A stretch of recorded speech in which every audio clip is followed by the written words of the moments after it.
Hi there, my name's Ben and I like to read. Today we are going to be making it an even 50 for the 50th book to review on this channel. And what a book it is.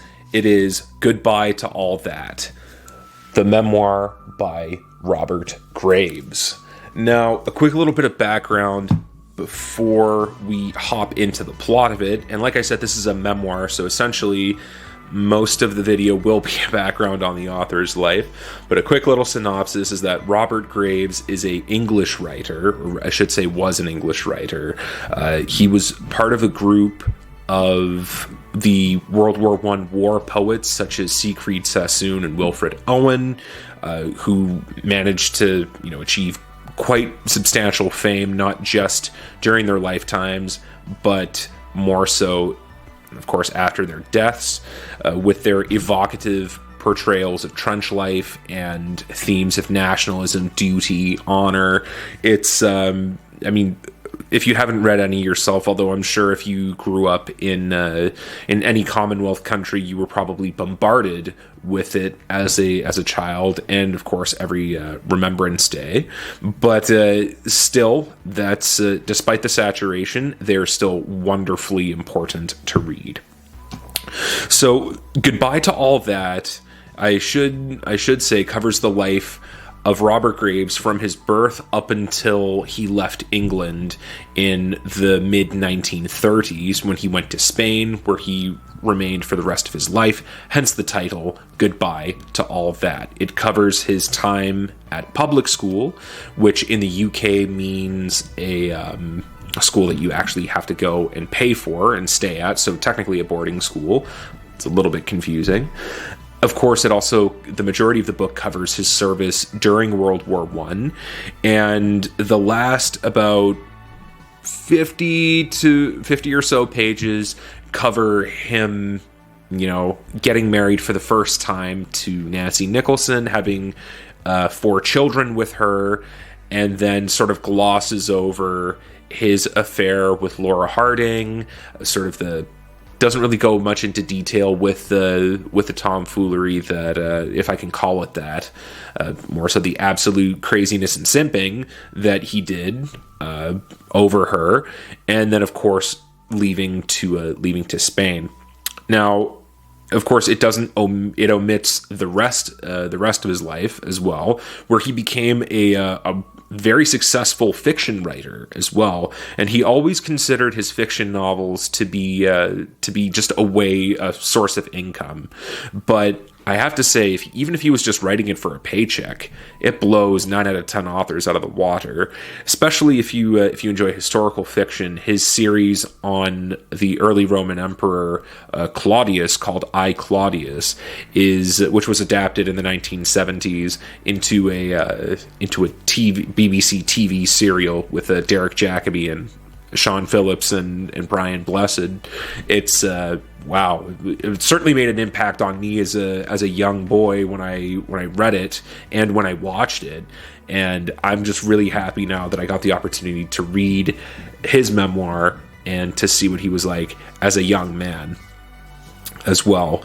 Essentially, I gave a very, very great overview of what the book is about. And essentially, it describes his early childhood because he was half German. His mother's family was German, and he describes going pre-war, going to visit his mother's family in which I believe I forget which part of Germany they're from, but they had an old Schloss, which is German for castle, and he's describing in great detail the memories where he's running through the old abbey on his family's land and seeing the mountains, and mountains sort of pop up to Graves a lot, in Graves's book a lot, because he really enjoyed the outdoors and hiking, and it's something that gave him great comfort as well as a challenge to overcome. Of course, he goes to a variety of public schools, and a little bit of background context is necessary for here. The culture in those schools was, it was crazy to say the least. You had older, more senior kids at the school putting down the disciplining the younger kids. There was lots of abuse, physical, mental. I'm not sure if there was any sexual abuse, but I mean, there really could have been. Graves himself offers quite a critique on that system, where he says, again, they were almost taught to fear the opposing sex and to fear these older boys as well. And he admits to having, some unrequited feelings for some of his classmates, which he boils down to he's in part due to the intense repression of anything female within that system. But by all intents and purposes, he did not have a good time at a couple of his schools. He graduated from this one called Charterhouse, and he was made fun of for being perceived as effeminate, a little bit soft. So what he decided to do was he decided to pick up boxing, and he actually got really, really good at it by all intents and purposes. And his biographer Miranda Seymour, who writes the introduction for this for Goodbye to All That, does verify this as well. And again, so he graduates. He has a gift for writing, which his teachers notice. But of course, just as he graduates, World War I is upon us. So what him and a couple of his friends do, they decide, okay, well, we're going to get ahead of it. We're going to apply, hopefully, to get some officer commissions as well. So then that way we'll have a better time of it. And once they do that, they end up joining the Special Reserve, which is meant to which wasn't quite the regular army, although it's just the system that they had it's a little bit Byzantine. I'm not quite familiar with it myself. But in any event, yes, he was commissioned as an officer. He goes into great detail about the pride that he felt about the regiment that he ended up joining, which was the Royal Welsh Fusiliers. He mainly served with 2nd Battalion Royal Welsh Fusiliers Regiment, but then he was also, due to manpower and of course people dying and everything, he cycled between 3rd Battalion, 1st Battalion as well. So he did have quite some extensive experience with it, but he speaks of great pride when being a member of this regiment, and it's something that he carried with him for the rest of his life. Of course, the bulk of the book is his experiences in the trenches, and we're treated to, the horror, the comedy. What's quite evocative is that he describes his first time going into the trench, and he gets there at night. And it's nothing at all what he expected it to be. He wasn't expecting. They weren't really trained for trench combat. They thought it was mostly just going to be, an open field battle, as most of those were at that time. But he describes going through the trench, and he sees a silhouette of a soldier almost slumped over. It looks like he's sleeping with his, leaning upright against his rifle. But as they get closer, they notice that the soldier is missing a boot, and his toe is around the trigger of the rifle. And this soldier had taken his own life to escape the horrors of the bombardment and the biting cold and the endless bombardment and gas that they all suffered. Graves also goes into detail about the night patrols that he ended up leading in certain raids into different trenches in quite some great detail. He also describes when they went on leave and their interactions with the local French population and the things that they would get up to. Another part of the book is when Graves himself gets injured. He gets very severely injured when a shell explodes close to him, punctures his lung, and he was initially declared killed in action to his family back home, but he ended up surviving and was invalided back to England to recuperate for a little bit. And he describes essentially what is now known as post-traumatic stress disorder, which back then, before it became known as shell shock, was known as neurasthenia. Neurasthenia became shell shock, which became battle fatigue, which then became post-traumatic stress disorder.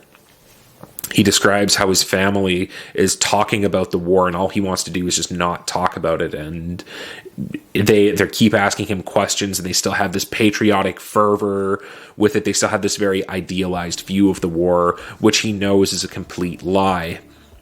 He ends up going to Wales on one of his during his convalescence to do some hikes, as he loved to do, and he notices that the calmness that he felt just isn't there anymore. So he's actually changed as a human. He ends up getting sent back to France, but then of course they determine that he can't perform the duties that are expected of him, due not only to his physical injury, but due to the fact that his post-traumatic stress disorder has now gotten to such an extent that he has to be invalided back home.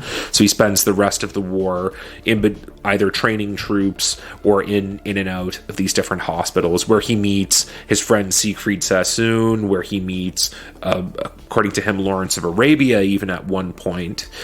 And it's quite a portrayal of, this for all intents and purposes a misfit, somebody who was sensitive, who had such a wonder for the natural world, who was a good writer, who felt very, very strongly, and of course by being molded by the system that he was in, and of course by wanting to prove that he wasn't soft, ended up joining the army, becoming a soldier, and becoming a very, for all intents and purposes, a very model soldier, if anything, a good officer as well. And that's really the heartbreaking aspect of this book, is because it really goes to show how war strips you of your innocence, how it changes you, if not for the better, or maybe even not for the worse, but it changes you to such an extent that you're no longer, you can't really find yourself. And I think that's what Graves spent the rest of his life trying to do. I mean, after he was discharged, he went to Oxford to take up his degree, which was deferred. During his service in the war, he married Nancy Nicholson, had 4 children. They ran a small store. He ended up going to Egypt to teach abroad, made a bunch of money, but then that's when he got involved. When they came back, that's when he got involved with Laura Harding, started simping over her, and he really had a real obsession, a pedestalization, a worship of everything female, perhaps due to the repression at his school, and that's why he wrote books such as The White Goddess, and which is an exploration of the mother figure in European mythology and European poetry as well. Eventually he sort of glosses over that part of his life up until the part where he moves to France, to Spain, hence goodbye to all of that. He's leaving his old life behind, his time as a soldier, his time as a schoolboy, his time as a husband and a father to his Nancy, and to his children with Nancy. And I think really that's what it's such a fitting title as well, because when you're saying goodbye to all of that, you're saying goodbye to everything that you were. You're saying goodbye to everything that molded you, and it's almost as though it's a second rebirth. And of course, he lived a very long life after that. He lived for another, I think, almost 50 years after he left. He died in the 1980s after getting remarried again and having 4 more children. And yes, it's what a book. When I first read this, I finished it in about a day, and I wanted more, so I reread it again the second day, and I reread it again the third day. It was, and still is, such an evocative and powerful book. And if you've listened to my book reviews, I'm not the biggest fan of autobiographies or biographies or memoirs, because they tend to be fluff pieces. Graves certainly embellishes some details, and there's no real, it's not always coherent. with the narrative. Excuse me. But the power of the writing is so there. And I mean, I haven't read his official biography by Miranda Seymour, where she does fact check him on a lot of his things, but he's such an interesting character and such a talented writer, and his writing is so vivid that you really feel that you're in the trench, or you're in Egypt, or you're at school with him as this observer looking at his life, and you really do go on this journey with him. And for honestly, when I read this almost changed my mind about memoirs themselves. And I say almost because not everybody can write like Graves, and this, you can tell, was certainly not ghost written. It's not one of those autobiographies that is ghost written by somebody else. No, this is somebody who has supreme command of the English language, and for that reason alone, this book should not be skipped out on. Call your wife, your baby mama, the side chick, your parents, your sisters, your professor, I don't care who, sell the book off the shelves. Learn about this man, because if anything, the trials that he went through can really be applied to anybody. Of course, I don't want to